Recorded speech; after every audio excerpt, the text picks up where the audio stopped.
Bueno, muchas gracias Juan Manuel por la presentación, por la invitación, y evidentemente sí es un día muy importante para los médicos que ejercen clínica, pero creo que también para los médicos que hacemos medicina molecular, y justamente hoy vamos a hablar de medicina translacional y de una necesidad que creo tiene la Universidad del Rosario, pero también el país, en lo que refiere a la creación de polos tecnológicos para el desarrollo de medicina translacional con alta tecnología. A diferencia, y de pronto lo voy a comentar ahora de lo que dijo el ministro, las ciencias ómicas, la genómica, la transcriptómica, la proteómica, hoy en día sí tienen aplicabilidad disminuyendo los costos en salud. En Colombia no se utilizan mucho porque justamente no tenemos esos polos de desarrollo. Ahora, les voy a hacer una presentación en donde voy primero a tratar de justificar científicamente por qué se necesitan estos centros, luego mirar por qué la Universidad del Rosario hoy estaría preparada para desarrollarlos y luego hacer algunas conclusiones y discusión. ¿Dónde?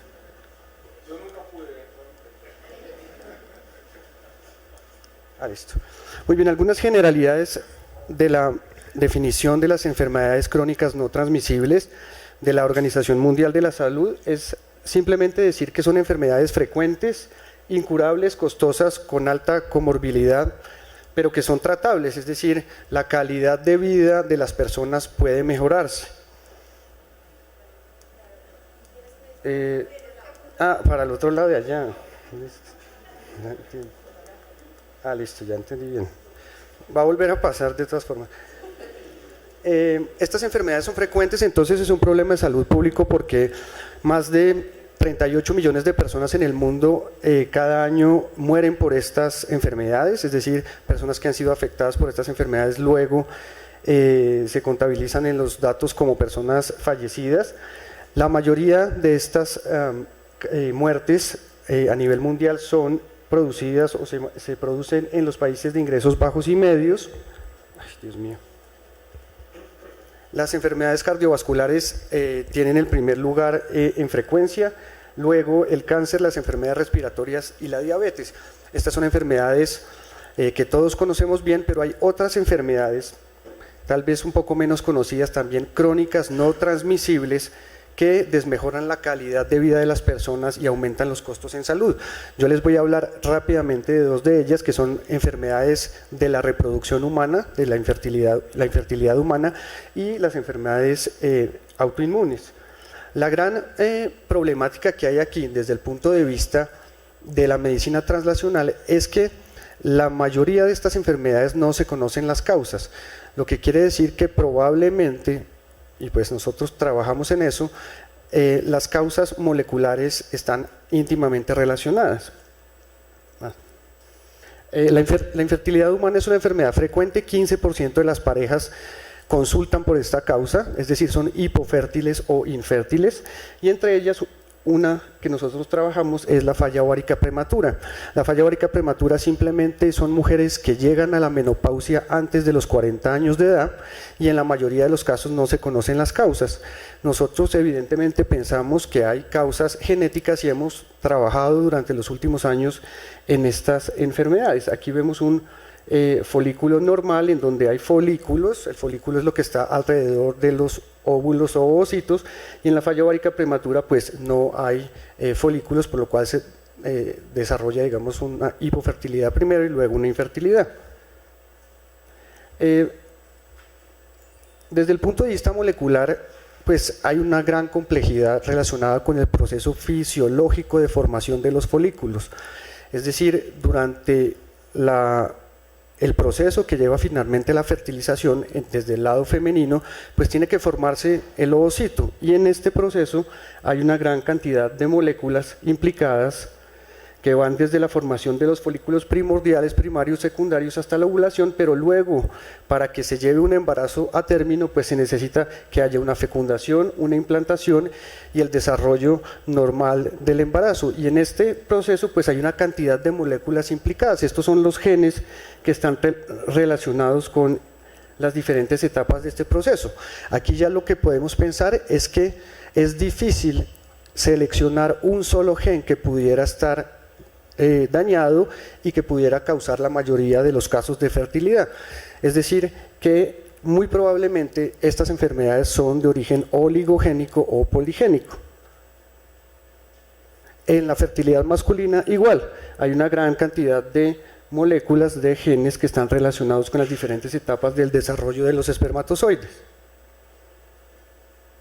Evidentemente en las enfermedades autoinmunes, pues hay un sustrato oligogénico o poligénico también descrito, y en este aspecto el CREA ha desarrollado en los últimos años aspectos experimentales, aspectos teóricos en genética poblacional y otras aproximaciones que le permitieron y le han permitido desarrollar el concepto de la tautología autoinmune, en donde simplemente se afirma que las enfermedades autoinmunes son similares unas a otras y comparten mecanismos comunes.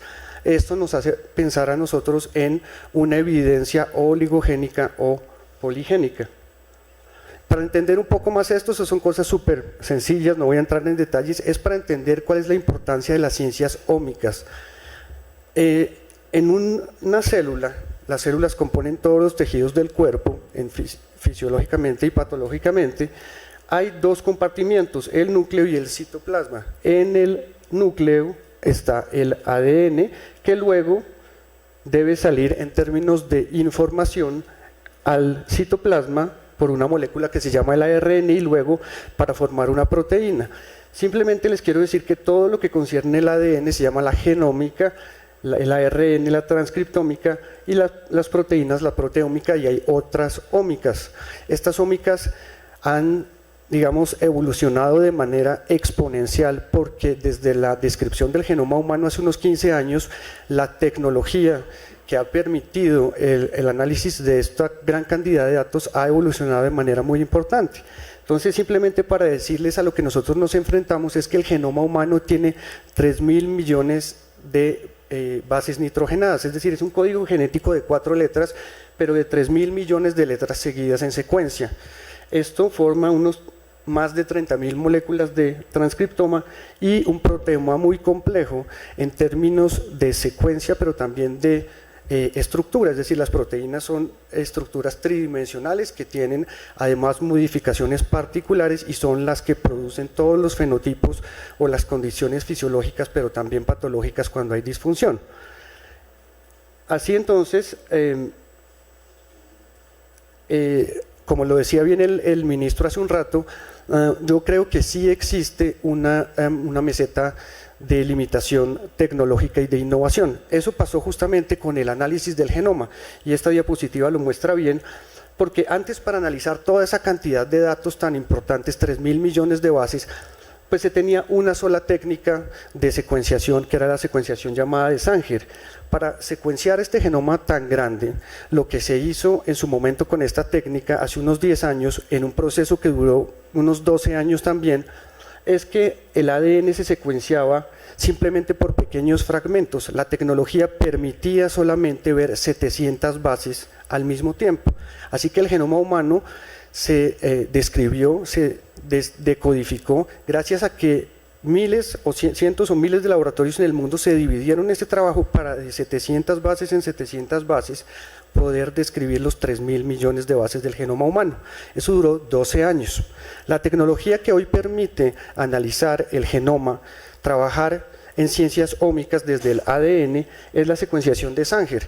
Aquí simplemente lo que se hace es que se fragmenta el ADN, se une a unos adaptadores, se ponen unas placas en donde la nanotecnología entró a jugar un papel fundamental, porque el genoma humano hoy se analiza en unos chips de 2 centímetros por 2 centímetros y hoy en día en unas pocas horas, menos de un día, se puede secuenciar un genoma humano completo.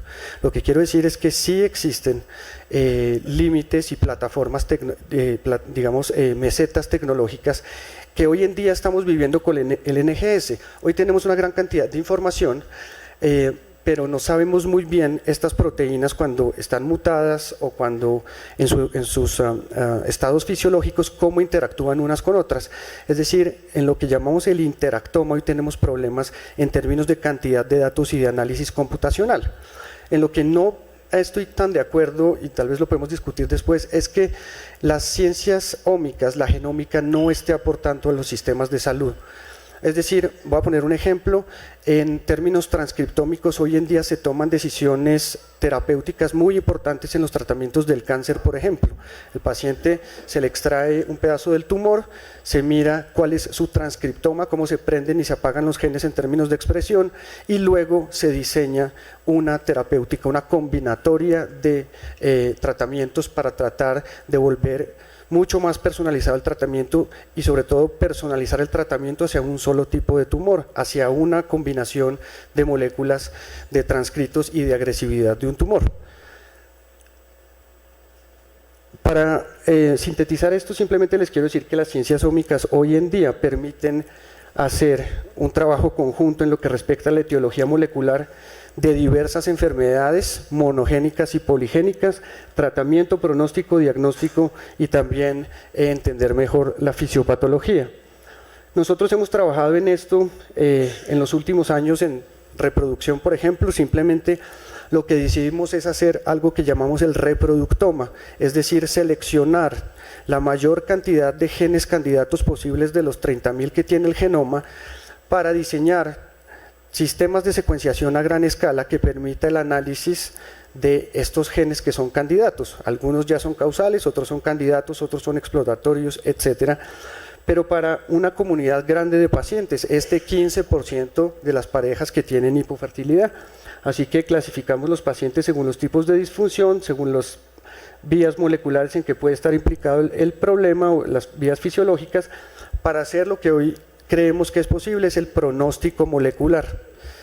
Igualmente diagnóstico molecular, adaptar actitudes terapéuticas y hacer asesoramiento genético. Lo que yo quiero decir también es que, para poner un ejemplo con la falla ovárica prematura, yo puedo, por ejemplo, a una mujer que está teniendo ciclos menstruales irregulares, es decir, que está en insuficiencia ovárica primaria y va a entrar en falla ovárica de manera rápida, podría, por ejemplo, analizar los genes que nosotros mismos hemos descrito con estas técnicas y si tiene mutaciones en los genes que van a conducir a la falla, tomar un pedazo de ovario si es necesario para hacer alguna cosa después y también a sus hijas, si las ha tenido, poder hacer un screening de estas mutaciones y hacer prevención desde el punto de vista molecular.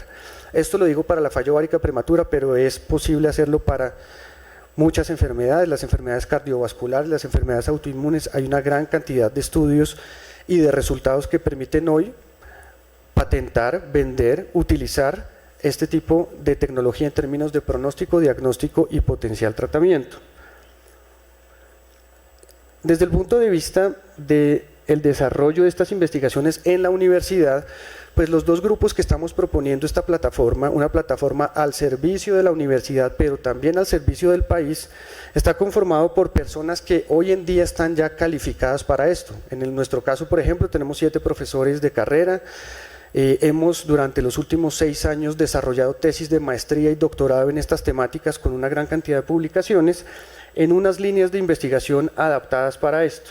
Lo que quiero decir es que las líneas de investigación hoy son en ciencias ómicas, genómica funcional de patologías complejas, dismorfología clínica con aplicación de tecnología en ciencias ómicas, farmacogenética y farmacogenómica es otra de nuestras líneas de investigación. Es evidente que tanto para el paciente como para el sistema de salud conocer hoy cómo va a reaccionar un paciente a un medicamento después de un estudio genético o genómico, pues es de interés particular. Y otra línea que tenemos es la de epigenética. Nosotros en nuestro centro de investigación lo que hacemos es integrar todos estos estudios moleculares y clínicos con el desarrollo de la academia de estudiantes de PhD, maestría y pregrado. En el CREA, que es un centro que se creó también hace unos años, pues se ejerce de manera constante la medicina translacional y ustedes ven en este esquema pues que funciona de la misma forma en el ciclo en donde lo que se obtiene a partir del paciente, es decir, unos datos biológicos, el análisis de estos datos permite tener unos resultados que luego van a ser aplicados de nuevo, es decir, a partir de la generación de nuevo conocimiento. Es decir, todo lo que nos dan los pacientes, nosotros se los devolvemos en términos, luego de pasar por investigación, en términos de mejora de sus enfermedades y de la calidad de vida. El CREA tiene además una estructura pues diseñada para esto, en donde participan evidentemente personas altamente calificadas para esto, que también pertenecen a los sistemas académicos de la universidad y además con un sistema de producción muy importante. En términos rápidamente de productividad, solo para decirles, el CREA, por ejemplo, tiene anualmente unas 1000 citas en promedio de sus trabajos, lo que es una cantidad enorme. La visibilidad que tiene en términos científicos a nivel mundial es muy importante. En nuestro grupo tenemos un crecimiento también en los últimos años con unas publicaciones, 50 puntos de impact factor de publicaciones del último año. Ahora, nosotros cómo hemos abordado estos desafíos de analizar el genoma a gran escala, pues evidentemente estábamos con los primeros problemas, es que no teníamos la tecnología disponible para poder hacer estos experimentos. Hace unos 6 años más o menos, era muy costoso analizar el exoma, que es una parte del genoma, el 1% del genoma humano, 30 millones de bases son codificantes, era muy costoso hacerlo. Entonces lo que hacíamos era asociarnos con otros grupos, a veces era obligado porque los pacientes que estábamos buscando eran pacientes con enfermedades infrecuentes, entonces los buscábamos en varias partes del mundo, nos asociábamos, pero los experimentos se hacían siempre en otros institutos. Es más, hoy en día se hacen todos en otros institutos y ese es el gran problema. Entonces empezamos con enfermedades monogénicas, paquidermoperistosis, seroderma pigmentoso, lipofuscinosis, pero llegamos a generar nuevas propuestas de nuevos genes causales de enfermedades frecuentes como la falla ovárica prematura. Nosotros y el CREA también pues nos convertimos realmente en referencias mundiales en términos de análisis a nivel molecular de las enfermedades que estudiamos, tanto a escala de un solo gen como de muchos genes. En epidemiología genética, por ejemplo, el CREA tiene una experiencia muy importante, una cantidad de datos que permite, digamos, hablar de manera teórica, de manera muy importante sobre cómo funcionan las enfermedades que ellos mismos están estudiando. Pero pues el gran problema, y es una diapositiva que no se ve, es que los experimentos en ciencias ómicas se hacen todos fuera del país. Los equipos necesarios para hacer estos experimentos no están en Colombia. Hay unos pocos equipos de los cuales les voy a hablar rápidamente en un momento. Entonces tenemos una necesidad científica, clínica y social en el país, que realmente traduce lo que está pasando en el mundo. Tenemos un recurso humano en la Universidad del Rosario calificado para poder hacer este tipo de experimentación. Tenemos estructuras académicas y de investigación en fortalecimiento que podrían beneficiarse y contribuir a este tipo de medicina translacional, pero no tenemos las plataformas tecnológicas que nos permiten este desarrollo, lo que evidentemente se traduce en una competitividad disminuida y en una repercusión seguramente en los costos y en la calidad del servicio de salud. Evidentemente los objetivos ya los enuncié, es crear un polo nacional de desarrollo tecnológico en ciencias ómicas que permita mejorar la eficiencia y la calidad de investigaciones en medicina translacional de enfermedades crónicas no transmisibles, generar resultados de investigaciones aplicables en un entorno clínico al diagnóstico molecular y el pronóstico de enfermedades de la reproducción, autoinmunes y otras enfermedades crónicas no transmisibles, aportar elementos que permitan mejorar la calidad y la cantidad de los estudiantes de posgrado en áreas afines de la medicina translacional y generar nuevas fuentes de recursos. Lo que quiero decir es que estas plataformas son muy costosas de montar, pero también permiten conseguir recursos, no solamente de proyectos de investigación, sino que se pueden desarrollar proyectos financiados por empresas privadas o también, evidentemente, por ejemplo, alquilar los equipos. Lo que quiero decir es que la utilización por hora de un equipo, de estos equipos tan costosos, es muy alta. Algunos de los equipos que les voy a mostrar aquí, esto es un secuenciador que permite secuenciar el genoma humano en unas pocas horas. Este es un modelo 2500, en Colombia no existen equipos de esta categoría, existe un pequeño equipo que se llama MySeq, que permite secuenciar partes del genoma. Este equipo, unos 1.000 millones, por ahí, 1.000 millones más o menos.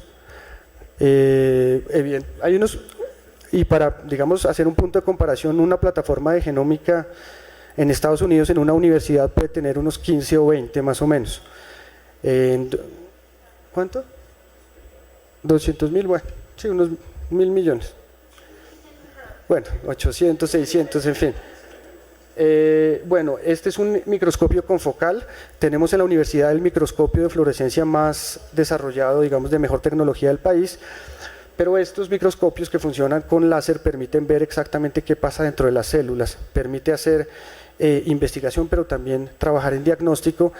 El costo de esto es lo que uno quiere imaginarse, es decir, uno puede montarlo como uno quiera y el más barato debe costar unos 2.500 millones de pesos más o menos. La Universidad de Ginebra en Suiza, por ejemplo, tiene 9 microscopios confocales, es decir, unos 20 millones de dólares o más en microscopios. En Colombia hay unos pocos, en la Universidad Nacional creo que hay uno, pero tiene un problema con un repuesto desde hace unos años, no se ha podido solucionar el problema. Entonces, lo que quiero decir es que la brecha tecnológica es enorme con los países con los que competimos. Nuestras ideas son competitivas, pero técnicamente tenemos problemas. Esto es un equipo que no existe, creo, en América Latina, pero es algo que quisiéramos realmente adquirir. Es un equipo que permite analizar en una sola célula qué pasa con el genoma, el transcriptoma y el proteoma.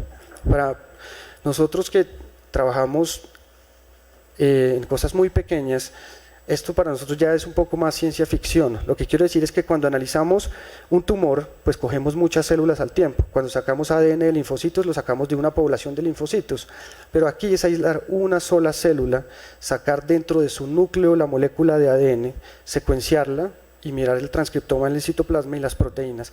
¿Esto qué permite? Pues permite que en un tumor, por ejemplo, que está constituido por poblaciones celulares genéticamente heterogéneas, permite ver cuál es la composición celular exacta y hacer terapias personalizadas que sean eficientes para el paciente. Estos equipos también son costosos, no hay experiencia en América Latina con esto, pero quisiéramos poder adquirir estos equipos. Y esto es un equipo, son solamente una muestra de lo que se puede tener. Esto es un equipo que se llama Viacor, que permite estudiar a nivel estructural o aportar, digamos, información estructural sobre las proteínas, sobre la interacción que hay entre ellas. En Colombia sé que existe uno de ellos en el FIDIC, que está ahora en reparación hace unos años, pero quisiéramos adquirir un equipo de estos para ponerlo también a servicio de la comunidad científica. Pues finalmente quiero terminar diciendo que pues estos proyectos se hacen con ayuda de estudiantes. Lo que nosotros pensamos es que esto no puede ser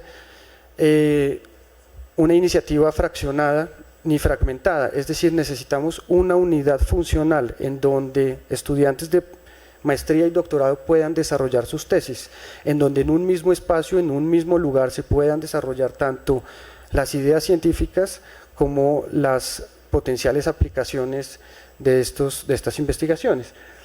Esta última diapositiva simplemente es para decir que nosotros hemos tomado la iniciativa con Juan Manuel de presentar este proyecto porque tenemos cierta experiencia en estas temáticas, pero que necesitamos que los demás grupos de la universidad nos acompañen en poder presentar y desarrollar esto. Lo que quiero decir es que en ciencias naturales, por ejemplo, creo que podría ser útil tener un secuenciador, por decir cualquier máquina, para secuenciar genomas de plantas, genomas de insectos.